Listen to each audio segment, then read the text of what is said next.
Welcome back to Dad Deals. In this video, I'm going to share with you my favorite top 10 Home Depot shopping secrets that I think every dad should know about. So whether you consider yourself a seasoned veteran shopper at Home Depot or you're brand new to tools and DIYing, stay tuned. I guarantee you there'll be some tips in here that you've never heard of before. And if there's anything that I left out, make sure you leave a comment below and share with the community. Without further ado, here are my top 10 tips for shopping at Home Depot. First up is the Oops paint section. If you've ever bought paint before at Home Depot, you know that they have to mix it, and a lot of times maybe the person behind the counter will mess up the order, or maybe the customer will just decide that they don't actually want that paint or never come to pick it up. Well, all those paint orders end up on a shelf right behind the painting counter, and you can get deep discounts on it. I'm talking like 70-75% off. So if you have some painting projects coming up and you're not too picky about the color, always check this section. A lot of times they have some really premium paint, some great like outdoor paint for a really great price if you just want to cover something.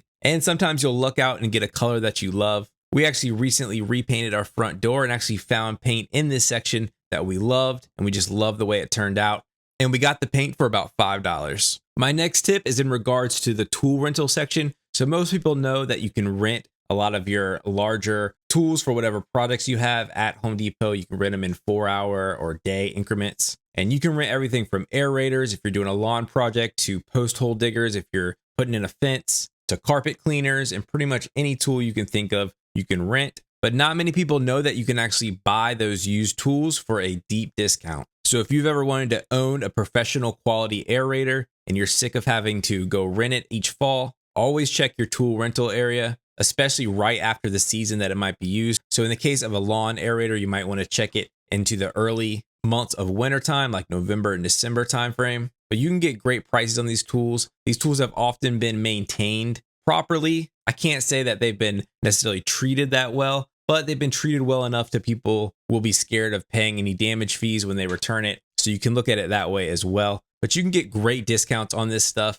It's going to vary store by store. And if it's a particular tool that's been there a while, you can often negotiate. If you're super nice to the employees, they might give you a little bit more of a discount. My next two tips are in regards to the lumber sections. The first being the cull lumber section. So much like the Oops paint section, cull lumber is any damaged pieces or scrap pieces of wood that they're trying to get rid of. You can often find these on a rack in the back or in a bin. It'll usually be labeled cull lumber, or you'll just see a bunch of different size lumber all together. But you can get deep discounts on these, up to 70-75% off. And a lot of times you could just chop off the damaged end or run it through a planer or something like that and really get use out of that wood. My next tip is something that you've probably already seen at your Home Depot if you visited a lot, but you might not always take advantage of it. And it's the free cut of lumber. So Home Depot will always allow you one free cut or 2 free cuts. But if you're really nice to the employee, they sometimes will even cut more than that if they're not busy. But this could come really in handy if you don't own a table saw,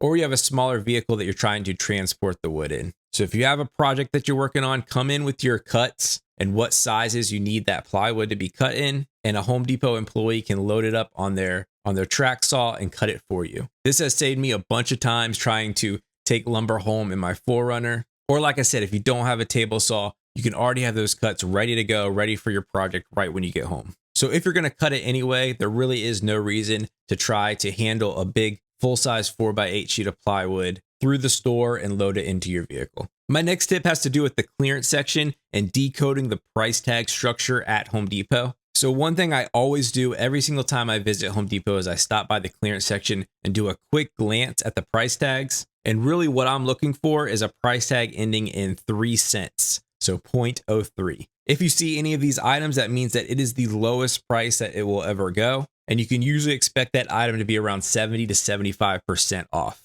So those are really the items that I key in on and see if I have any use out of them. So the life cycle of a clearance item at Home Depot is when it ends in 0.00, that means it's a new clearance item. It just arrived on the clearance shelves and the item will go cheaper. After it's been that for a little while, it will then go to a price tag ending in 0.06. And you can usually expect that to be about 25-50% off the normal price. And then once it's sat in that status for a while, then it goes into that 0.03 price tag, and that means it's the final clearance. Some other price tag meanings are 0.88 means that it's a special buy price, and prices ending in 0.98 or 0.97 just mean it's a regular price at Home Depot. So no additional discounts have been taken off that price. So yeah, like I said earlier, whenever I'm walking by a clearance section, I just scan for those prices ending in that .03, and those are really your truly great deals. My next tip is you'll often hear it referred to as the Home Depot hack, and it involves any of these tool purchases that come with a free gift. And you can always tell that this is eligible when you see this plus sign right here.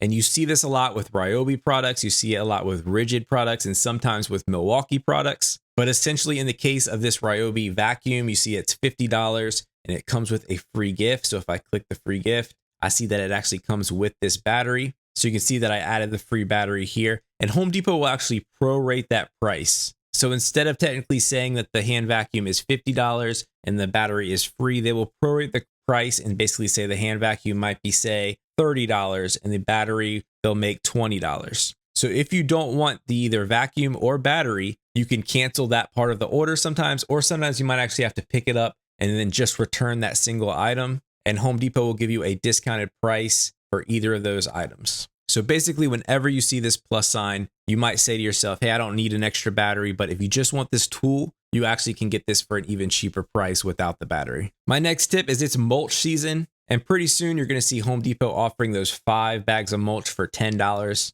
It's a super popular time to get a bunch of mulch and spread it around your garden beds. But if you're going there for a lot of bags of mulch, don't be the person that's trying to load up a cart and drag it through the store. Most Home Depots offer a drive-through lane where you can go up to the garden desk, prepay for however many bags you want of mulch, and then just drive through the drive-through, and they'll have employees there help you load it into your truck, and you'll be on your way. So that service is totally free. And I always see people loading up this huge pallet cart of 20 bags and trying to just drag it back to their car when it can just be so much easier. They can get the help they need. But like I said, you just need to go to the counter, prepay for the bags, and they'll give you a receipt to take in that drive-through lane. My next tip for all the dads out there is Home Depot does great kids workshops. They're completely free. My kids love going to them, and it's just a great one-on-one time with me and my kids. We actually call it Dadderdays, and it's the first Saturday of the month. And I'll usually take my kids out to breakfast, and then we'll go right to Home Depot and do the craft.